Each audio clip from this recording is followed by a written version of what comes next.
अस्सलामुअलैकुम जी एंड ईद मुबारक टू ऑल ऑफ़ यू। ये था जी ईद का दूसरा दिन। पहला ईद तो गोश्त बनाने और बांटने में गुजर जाता है। तो ईद के दूसरे दिन जी हम जा रहे थे अहमदपुर, क्योंकि मेरे हस्बैंड जो है ना वो अहमदपुर से बिलोंग करते हैं। तो उनके वहाँ पे रिलेटिव्स वगैरह हैं, उनके अब्बू की वहाँ पे कब्र है, तो वहाँ जाना था और उनके कुछ रिलेटिव्स थे, उधर जाना था। तो हम जी निकल आए थे यहाँ पे अहमदपुर के लिए। तो सिस्टर इन लॉ को ले रहे थे, उन्होंने भी हमारे साथ जाना था। तो बस उनका वेट कर रहे थे और घर में बहुत सारे काम थे जो निपटाने वाले थे। कुछ मैंने कर लिए थे, कुछ अभी करने बाकी थे। बस ये प्लान बन गया था तो फिर हम लोग निकल आए थे। और ये देखें जी, सब बच्चे भी आ गए थे और सिस्टर इन लॉ अपनी कॉफ़ी भी साथ लेके आई थी ताकि सफ़र एंजॉय कर सकें इतने सारे बच्चों के साथ सफ़र एंजॉय कर सकें कॉफ़ी के साथ। खैर उस ये जी हमने अभी कुछ घरों में जाना था गोश्त देने के लिए, तो अभी हम बहावलपुर में ही थे और कुछ रिलेटिव्स के घर गोश्त वगैरह देना था तो वो दे रहे थे। और गोश्त देने के बाद अब हम निकल आए थे जी अहमदपुर के लिए। और ये देखिए चश्माई नहर है और ये कितनी भरी हुई है। लास्ट टाइम जब हम छोटी ईद पे जा रहे थे अहमदपुर, तब ये बिल्कुल ख़ाली थी। खैर जी, अब यहाँ पे शुरू हो चुका था सब बच्चों का डांस, क्योंकि सफ़र में यही कुछ ही करते हैं सब।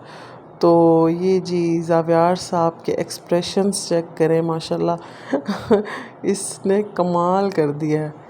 अपनी एज से ज़्यादा इसने अपने एक्सप्रेशंस पे फोकस किया हुआ है। तो इसने जी हमें बहुत एंटरटेन किया और इसने बड़ा शुगर लगाया और सब इंजॉय कर रहे थे जी इसके इस डांस को। और इसकी दादी तो इसके सदके उतार रही थी तो खैर जी, उसके बाद हमदान साहब ने भी पहल की और उसने कहा हम क्यों पीछे रह जाएं। तो हमदान साहब भी शुरू हो गए। बस जी, फिर ज़ावियार साहब ने सबको एंटरटेन किया पूरा रास्ता और किसी को भी इसने बोर नहीं होने दिया। और मेरे छोटे बेटे ने भी, इन दोनों ने किसी को भी बोर नहीं होने दिया। ये जी मेरी सिस्टर इन लॉ की बेटियाँ। उसके बाद जी हमदान को कुछ ज़्यादा डांस आ रहा था तो मेरे पास आ गया और उसने शुरू कर दिया अपना डांस। तो ये देखिए जी, फुल जोश व खरोश के साथ हम सफ़र करते हुए अपना अहमदपुर का। ये देखिए जी, जब इसको जोश आया तो मैंने कहा थोड़ा सा मुझे भी जोश आ ही जाना चाहिए तो बस जी, इस तरह से गुज़रा था हमारा सफ़र बच्चों की शरारतों से। और इन हरकतों ने हमें बहुत एंटरटेन किया और हमें पता ही नहीं चला कब अहमदपुर आया और कब वापसी हम बहावलपुर भी पहुंच गए। बहुत शुगर लगाया था बच्चों ने। फाइनली जी, इस सब के बाद हम पहुंच गए थे अहमदपुर। जिनके घर हमने आना था हम आ चुके थे। और यहाँ पे जी इनके जिनके हम घर आए थे ना, उनके बेटे अभी रिसेंटली फौत हुए हैं। तो बस वो उन्हीं की बातें ही हो रही थी ज़्यादा से ज़्यादा। बस उसके बाद जी वो खाना ले आए थे और फिर ये चाय वगैरह बना ली थी। और साथ में वो कुछ अपने बेटियों के कपड़े ले आई थी, वो दिखा रही थी। और साथ साथ हम चाय एंजॉय कर रहे थे अपनी। और हम लोग बहुत पहले निकलने वाले थे, फिर उन्होंने खाना मंगवा लिया और उन्होंने बहुत ज़्यादा इंसिस्ट किया कि नहीं, आप लोग खाना खाए बगैर ना जाएं। तो बस हमने वो खाया। उसके बाद हस्बैंड को बहुत ज़्यादा जल्दी थी, वो कहते उठो उठो उठो उठो। बस जी, बच्चों ने मुझे बहुत ज़्यादा तंग किया और मैं उनको लेके आ गई थी बाहर, क्योंकि मदर इन लॉ भी बैठी चाय पी रही थी वहाँ पे। तो मैं इनको लेके बाहर आ गई थी, ये थोड़ी देर सुकून से उन्हें बैठने देंगे। और ये बच्चे बस यहाँ पे अपना खेल वगैरह कर रहे थे। बच्चों के साथ किसी के भी घर में जाना या बाहर जाना, स्पेशली आउट ऑफ सिटी जाना, एक बहुत बड़ा टास्क होता है, क्योंकि बच्चे बहुत ज़्यादा जल्दी बोर हो जाते हैं और इनकी बोरियत ख़त्म करने के लिए बस माएँ फिर सिर्फ परेशान ही होती हैं। तो बस यहाँ पे जी बहुत ज़्यादा बोर हो चुके थे। खैर अब हम वहाँ से निकल आए थे और अब ये गए हुए थे कब्रिस्तान।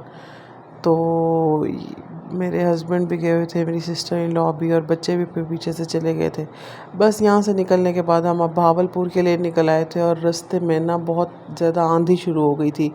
यहाँ पे देखें ना, कुछ नज़र ही नहीं आ रहा, इससे ज़्यादा कुछ नज़र नहीं आ रहा था। ये तो कैमरे में बिल्कुल साफ साफ लग रहा है ना, जबकि बिल्कुल सारी आगे मिट्टी थी। ये देखें यहाँ पे कुछ ना कुछ समझ आ रही है। तो बस यहाँ पे आंधी शुरू हो गई थी और हम पहुंच गए थे भावलपुर और ये देखें जी, बहुत हसीन मस्जिद है। ये मैंने पहली दफ़ा देखी और ये भावलपुर में ही है। यहाँ से गुज़र रहे थे तो ये इस पे नज़र पड़ी तो बस रुक गए। बहुत हसीन मस्जिद थी। बस हम भावलपुर पहुंच गए, अपने घर पहुंच गए और बस आते ही जल्दी जल्दी से मैंने ये बीफ यखनी पुलाव बना लिया था। बहुत टेस्टी बना था ये। सिस्टर इन लॉ, उनके बच्चे सब मेरे पास थे ऊपर, तो उनको भी खाना देना था। सबको भूख लगी हुई थी तो बस मैंने जल्दी से ये बना लिया था और ये बहुत टेस्टी बना था। बस जी, ये था हमारा ईद का डे 2 और ये बहुत अच्छा गुज़रा था। उम्मीद है कि आप सबकी भी ईद बहुत अच्छी गुज़री होगी। अल्लाह हम सब की कुर्बानियाँ कबूल करे। और ये कुछ पिक्चर्स बनाई थी सुबह, तो वो मैं शेयर कर रही हूँ। दुआओं में याद रखिएगा। अल्लाह हाफ़िज़।